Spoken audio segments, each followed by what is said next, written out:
Peace, fam. Now we're going to do all planets through the sign of Virgo. Now, Virgo is a mutable earth sign. So, mutable earth. First of all, earth. So, Virgo is, the sign or is a sign that deals with, calculating things.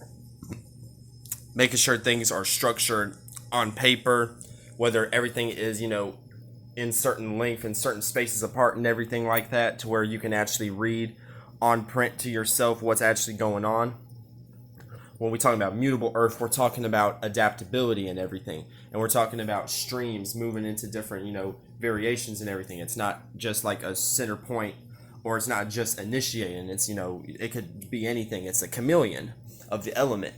So Virgos, that's where the Virgos can become very cynical and everything. That's where the energy of being unsure even about themselves, because they're picking up on other people's thoughts and what other people are thinking and practicalizing about you, the Virgo, in their mind. So then therefore you, the Virgo, get anxious and end up in a situation where the fallen state of Venus is playing out, and you don't know how to really carry yourself sometimes in a situation because you're acting so nervous and everything. And then this is where you end up not trusting certain people and everything.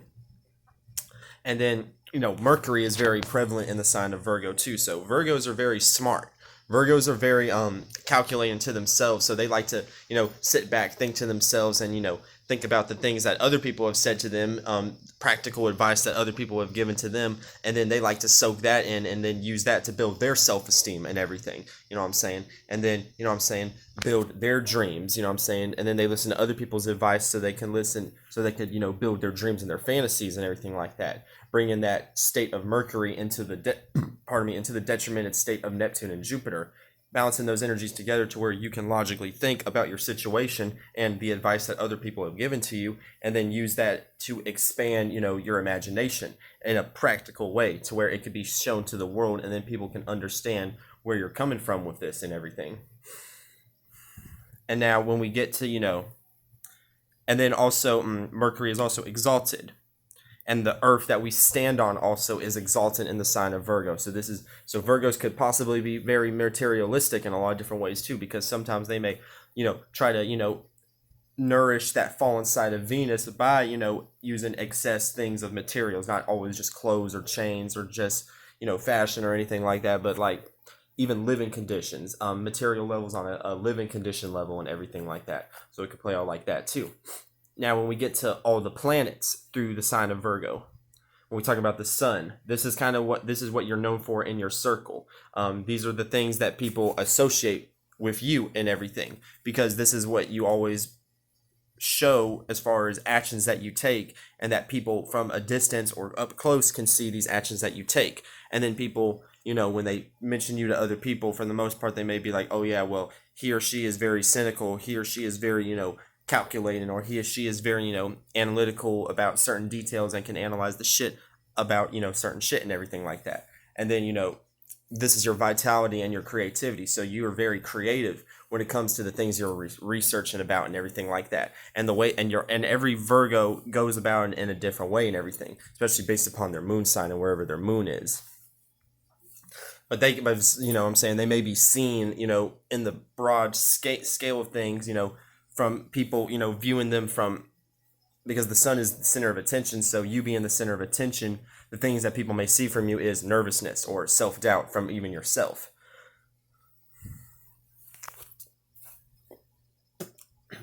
Okay, now the moon in Virgo. Now with the moon in Virgo, you have a situation where this is the things that you run to as a form of comfortability and everything. When you're in situations where you can't, look at the detail and be able to analyze and be like, okay, so the reason I feel this way is because of this thing or this logical reason. You break things down on a logical level and on a logical standpoint. This is your cradle. This is the things that, you can fall asleep and sleep in your bed and think like, okay, I analyzed that situation, based upon going back and making sure and everything, and verifying the details. We have a situation where my emotions are secure, and if it's not like that, all hell will break loose. And then this is where Virgos will have the energies of having bad nerves. Virgo moons may have bad nerves whenever their emotional needs are not met, as far as their emotions being analyzed to the T, to where they can understand that all their emotions are secure and firm. Mercury in Virgo. Now Mercury is at home in Virgo. with Mercury being at home in Virgo, and you know what I'm saying, Mercury is an analytical planet. Mercury is the messenger planet. Mercury is Tahuti. You know what I'm saying? It's Hermes Trismegistus. You know what I'm saying? And Hermes is also, you know, dealing with fast communication. So Virgos are very quick-minded and everything. So you can't really debate a Virgo or really outthink a Virgo, because they're adapting to other people's, ideas and the way other people are practically thinking of in their mind and everything. And then they know how to network this idea to other people. That's the whole point of the mutable aspect of Virgo too, with Mercury ruling Virgo too.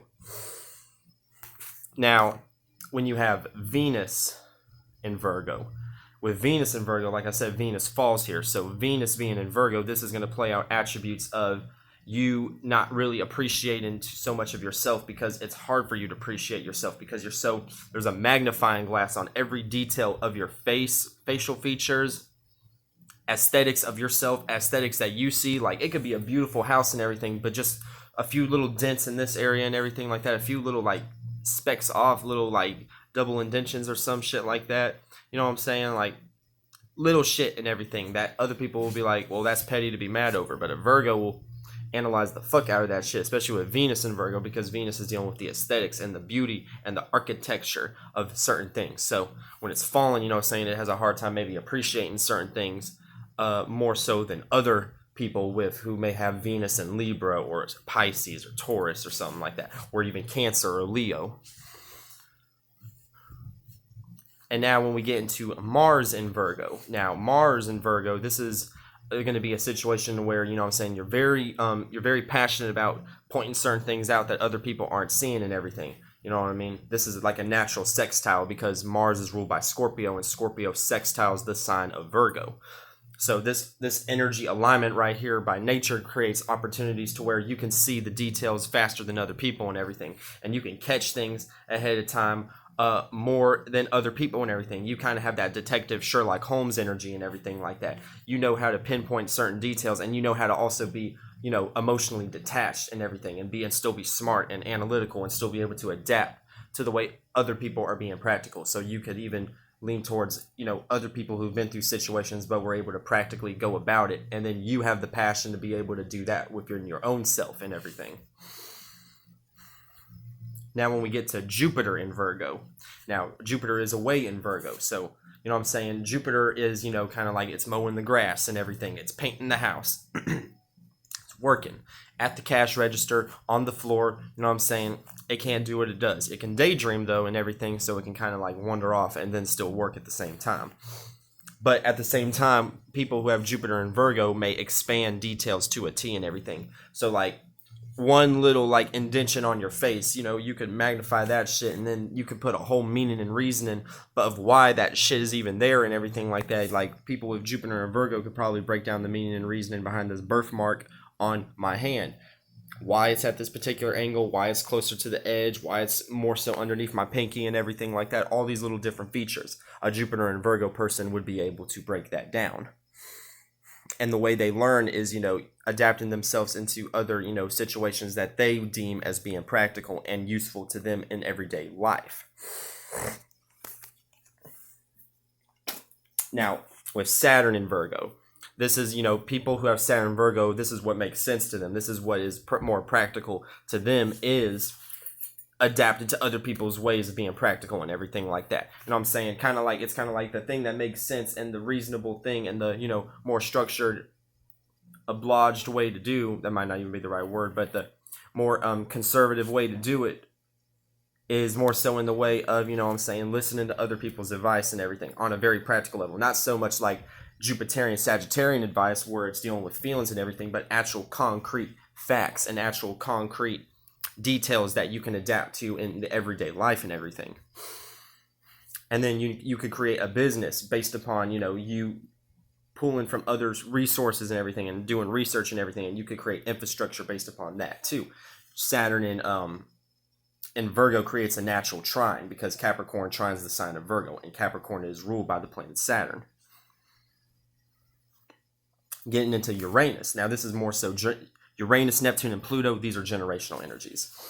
Uranus and Virgo, this will be a generation that was dealing more so with the way that they were being different, the way that they, made themselves stand out from the crowd is, being able to listen and be open-minded towards other people's ways of being practical. So now they have a sense of practicality, but at the same time, they're still able to, be their own individual in whatever situation they have based upon wherever house Virgo is in too. Now with Neptune in Virgo, Neptune is also away in Virgo. So this means that dreams may not be able to be met all the way because, you're seeing too many details that are kind of fogging and giving you writer's block or some shit like that. But on the flip side, the natural yin and yang and the magnetism of the opposite energies means that you could work, because Virgo is ruled by the sixth house, and the sixth house is the sign of work, routine, and schedule and everything. And also making sure things are done to a T and everything. Perfectionism kind of energy. So, what I'm saying with Neptune, I'm saying your dreams, your creative projects have to be perfect and everything like that. This generation feels this way.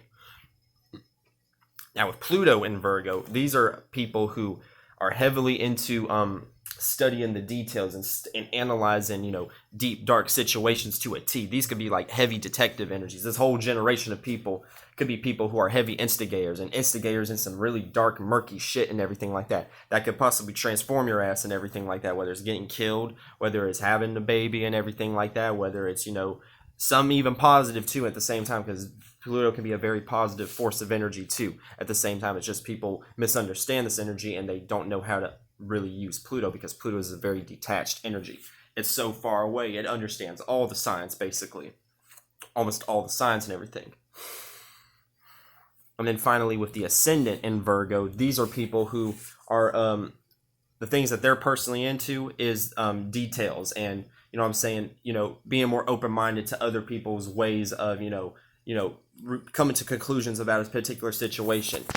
So your personality, the way other people see you, this is other people's first impression of you, the way they look at you is like a person who wants to know the details of a particular situation, who wants to work hard and even give service to at the same time. People who have Virgo ascendants are very personally into other people's affairs, and they're very much willing to adapt to other people's personal affairs and make practical sense out of it, because it's a earth sign and it wants to make sense out of the first house, which is personal issues.